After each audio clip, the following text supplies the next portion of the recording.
ले, उसके गांव के लिए निकल जाऊंगा। आज सुबह सुबह मेरी बाईं आंख फड़क रही थी जी। आप कहीं मत जाइए। तुम तो जानती हो भाग्यवान, मोहन का हमारे सिवाय कौन है। जाते हुए ऐसे टोका टोकी नहीं करते। तुम जाकर तैयारी करो मेरे जाने की। ठीक है, मैं आपके जाने की तैयारी कर देती हूँ। ज्ञानचंद का मित्र मोहन बचपन से ही गूंगा और एक पैर से अपाहिज था। ज्ञानचंद सुबह जल्दी उठकर अपने मित्र से मिलने निकल पड़ता है। रास्ते में उसे एक आदमी मिलता है जो शरीर से काफी तंदुरुस्त था। वो आदमी ज्ञानचंद के पास आया। भाई, आप कौन हैं और कहां जा रहे हैं? मेरा नाम ज्ञानचंद है और मैं अपने मित्र के घर संभाजी नगर जा रहा हूं। मेरा नाम महाकाल है, मुझे भी उसी तरफ जाना है। क्या मैं भी आपके साथ चल सकता हूं? मुझे ठीक से रास्ता पता नहीं है। बिल्कुल चलिए, अच्छा ही होगा। हम दोनों अगर साथ साथ चलेंगे तो समय भी जल्दी कट जाएगा। महाकाल, ये कैसा नाम है? बड़ा अजीब सा नाम है, महाकाल। खैर, मुझे क्या करना है। लेकिन उसने महाकाल से कुछ भी नहीं पूछा और दोनों धीरे धीरे रास्ते पर आगे बढ़ने लगे। तभी बीच में एक छोटा सा गांव आया। भाई ज्ञानचंद, तुम आगे बढ़ो। मुझे इस गांव में किसी को एक संदेश देना है। मैं बस संदेश देकर तुम्हें मिलता हूं। ठीक है, मैं एक काम करता हूं, आगे उस कुएं पर थोड़ी देर आराम कर लेता हूं।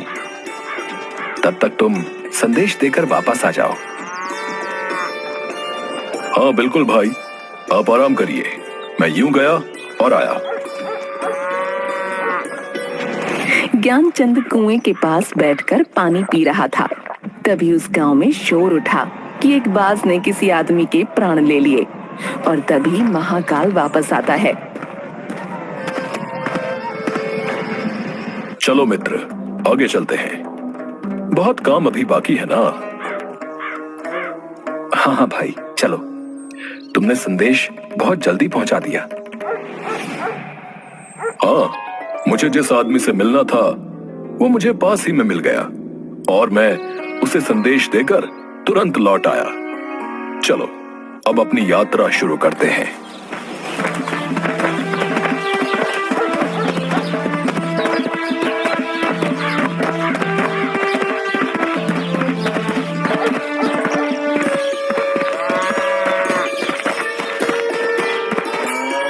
मित्र, रात होने वाली है और पूरा दिन चलकर हम बहुत थक भी गए हैं। क्यों ना हम रात इसी मंदिर में रुक जाएं और यहीं आराम कर लें। तुम सही कह रहे हो, हम यहीं रुक जाते हैं और आराम कर लेते हैं और इसी बहाने से प्रभु के दर्शन भी कर लेंगे।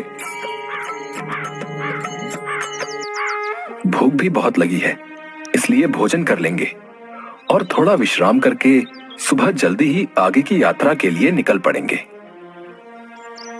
ठीक है, हम यहीं रुक जाते हैं। मुझे इस गांव में किसी का सामान देना है, देकर आता हूं। तुम भोजन करो, मैं आकर खा लूंगा। लेकिन मित्र, साथ में भोजन करते हैं ना। अरे मित्र, बस मैं काम निपटा कर अभी आया, आप भोजन करो।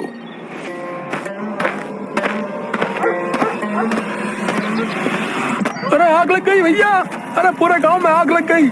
लगता है कुछ नहीं बचेगा। ये महाकाल जहां भी जाता है वहां किसी न किसी तरह की अनहोनी हो जाती है। तभी महाकाल वापस आता है, लेकिन वो महाकाल से कुछ नहीं पूछता और दोनों सो गए। और सुबह जल्दी उठकर दोनों आगे की यात्रा पर निकल पड़े। कुछ देर बाद फिर से एक दूसरा गांव आया। मित्र, तुम थोड़ा विश्राम करो, मुझे इस गांव में कुछ काम है। मैं तुमसे आकर मिलता हूं। अब ठीक है।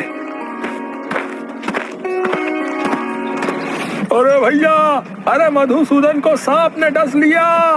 अरे भैया, उसकी मृत्यु हो गई है।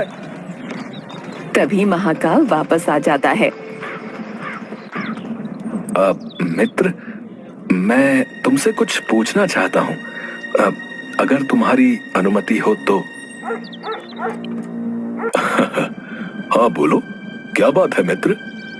मन में जो भी शंका है उसे दूर कर लो।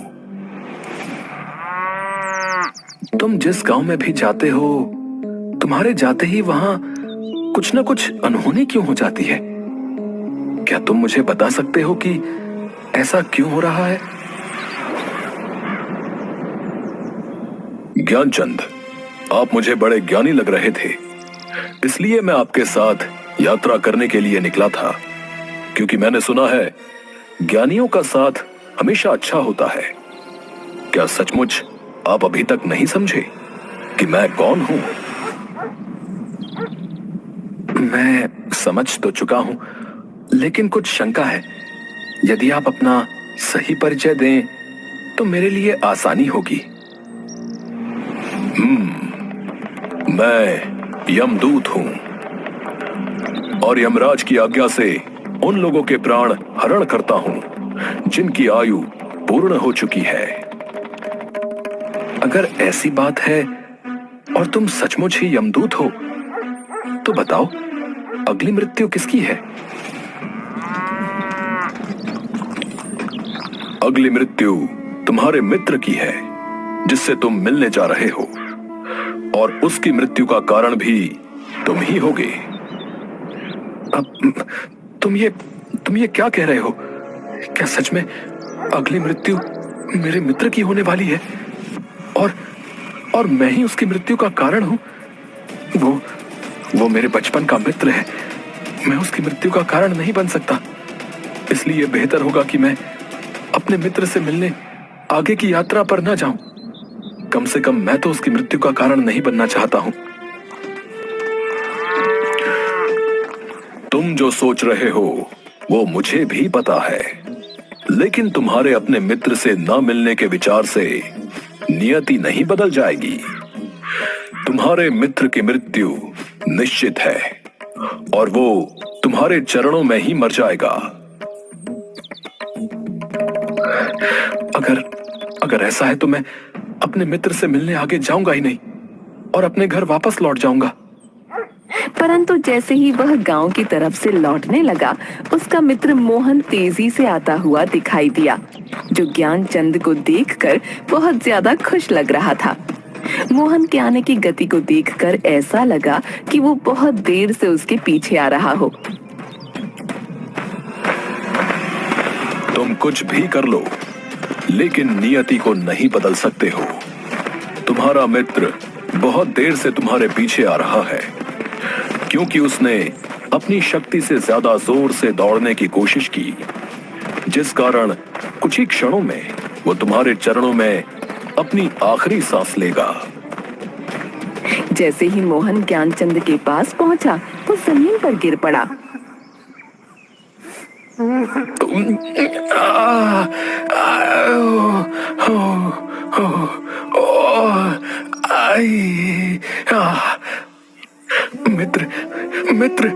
मित्र, तुम ठीक हो ना?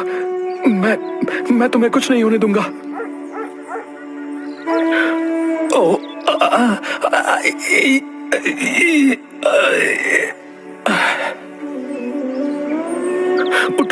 उठो मित्र, उठो। नहीं, ऐसा नहीं हो सकता। मेरी वजह से तुम दुनिया से चले गए। नहीं। मोहन की मृत्यु के बाद ज्ञानचंद आश्चर्य भरी नजरों से महाकाल की तरफ देखने लगा। तुम्हारा मित्र पिछले गांव से ही तुम्हारे पीछे पीछे आ रहा था, लेकिन तुम समझ ही नहीं सके, क्योंकि वो गूंगा है, जिस कारण वो तुम्हें आवाज नहीं दे पा रहा था, और एक पैर से अपाहिज होने के कारण वो तुम तक नहीं पहुंच सका। उसने अपनी सारी ताकत लगाकर तुम तक पहुंचने की कोशिश की, और बुढ़ापे में शरीर में ज्यादा शक्ति नहीं होती, इसलिए उसकी हृदय गति रुकने की वजह से उसकी मृत्यु हो गई। और उसकी मृत्यु की वजह तुम हो, क्योंकि वो तुमसे मिलने के लिए अपनी सीमाओं को लांघकर तुम्हारे पीछे भाग रहा था।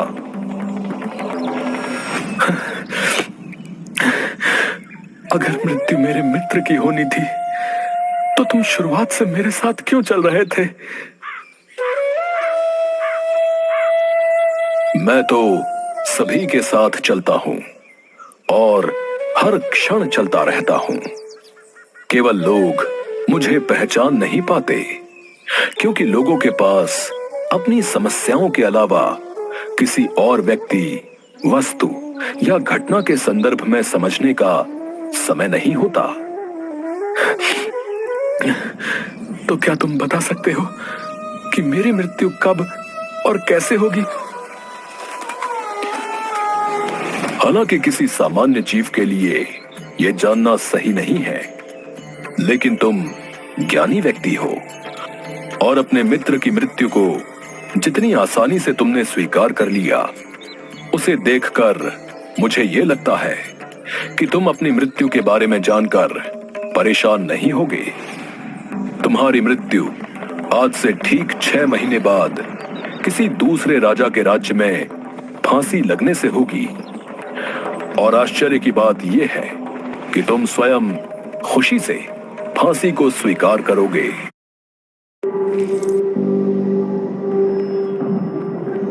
Helps beat sensitivity fast. Sensodyne Rapid Relief. Gyanchand ने अपने मित्र का कर्म कांड किया और फिर अपने गांव लौट आया।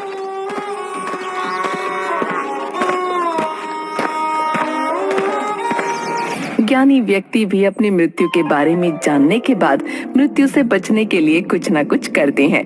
ज्ञानचंद ने भी ऐसा ही किया। उसकी पहचान उस राज्य के राजा तक थी।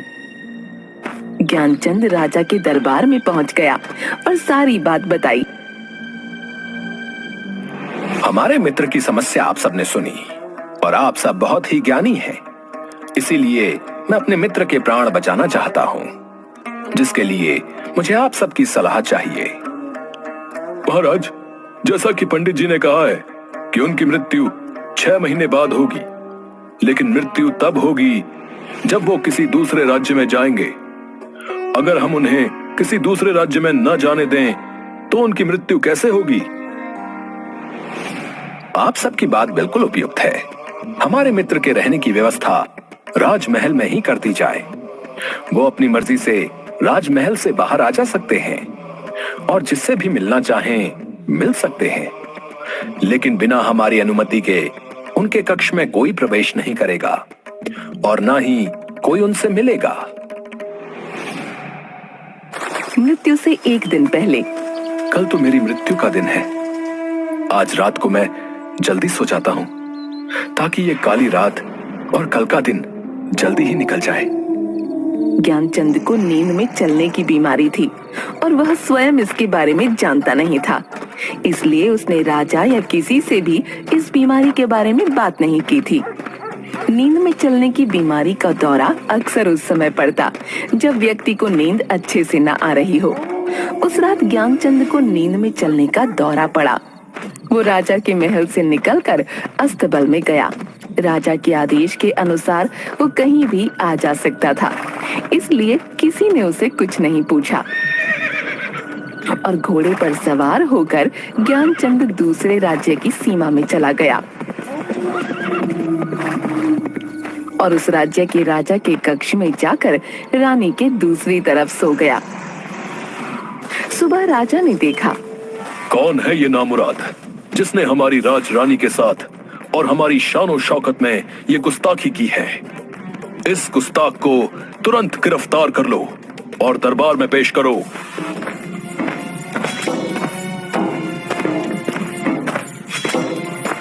माफी महाराज, माफी महाराज।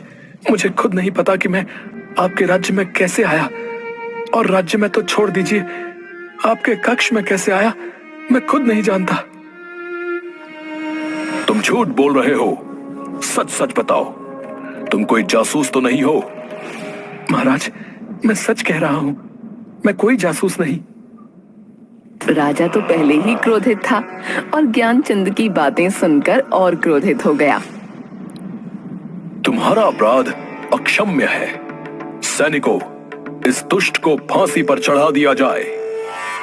महाराज, महाराज, मैं नहीं जानता कि मैं यहाँ कैसे पहुंच गया और आपके किसी पहरेदार ने मुझे रोका क्यों नहीं, लेकिन मैं इतना जानता हूं कि आज मेरी मृत्यु होने वाली है और होने जा रही है। तुम्हें कैसे पता कि आज तुम्हारी मृत्यु होनी थी? क्या कहना चाहते हो तुम? महाराज, मेरा क्या, किसी भी सामान्य व्यक्ति का इतना साहस कैसे हो सकता है कि वो राजा की उपस्थिति में, राजा के कक्ष में, रानी के बगल में सो जाए? ये तो सरासर आत्महत्या होगी। मैं दूसरे राज्य से इस राज्य में आत्महत्या करने क्यों आऊंगा? अगर तुम्हें यह पता है तो तुम हमारे कक्ष में क्यों आए? महाराज, मैं आपको सारी बातें सच सच बताता हूं और पिछले 6 महीने में हुई सारी बात बताता हूं।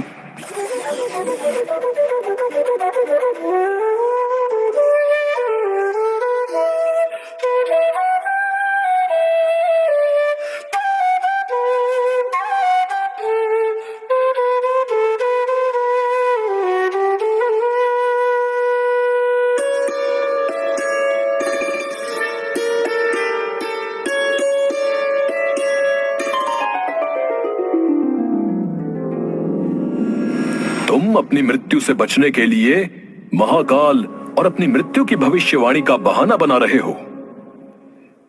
नहीं महाराज, अगर आपको ऐसा लगता है तो आप पड़ोसी राज्य के राजा से पता करवा सकते हैं।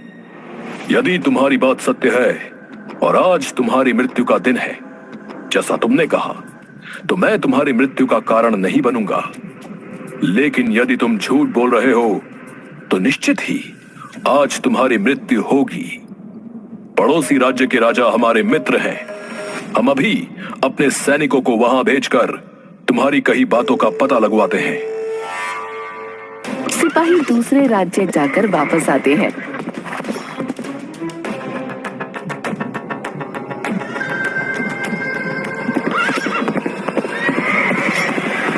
महाराज, ज्ञानचंद जो कह रहा है वो सही कह रहा है। दूसरे राज्य के राजा ने ज्ञानचंद को अपने महल में ही रहने की संपूर्ण व्यवस्था दे रखी थी। पिछले 6 महीने से ये राजा का मेहमान था। कल रात राजा स्वयं इससे अंतिम बार कक्ष में मिले थे और उसके बाद ये इस राज्य में कैसे पहुंचा, इसकी जानकारी किसी को नहीं।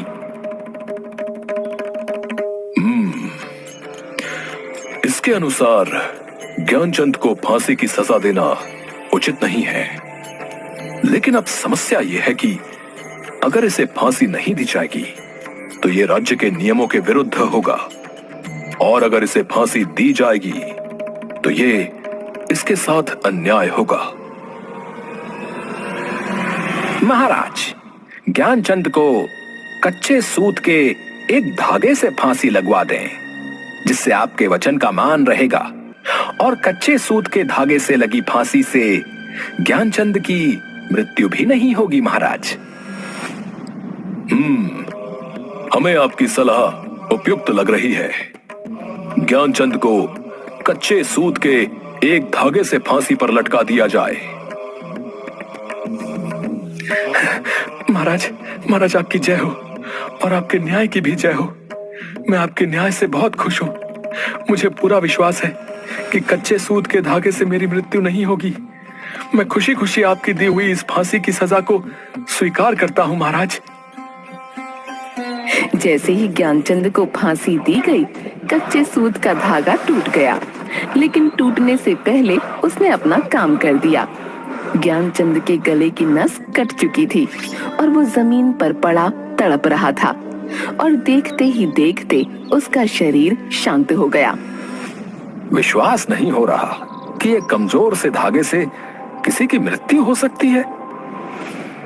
नियति ने अपना काम कर दिया है। जो होना होता है वो होकर ही रहता है।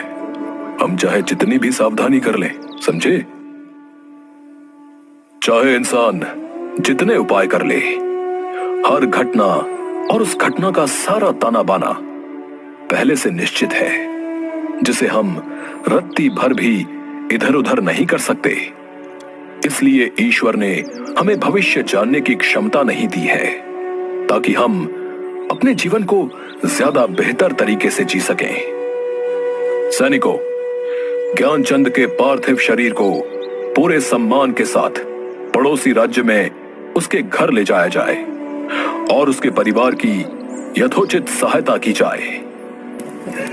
उसके बाद ज्ञानचंद की पत्नी ने ज्ञानचंद का दाह संस्कार पूरे विधि विधान से किया।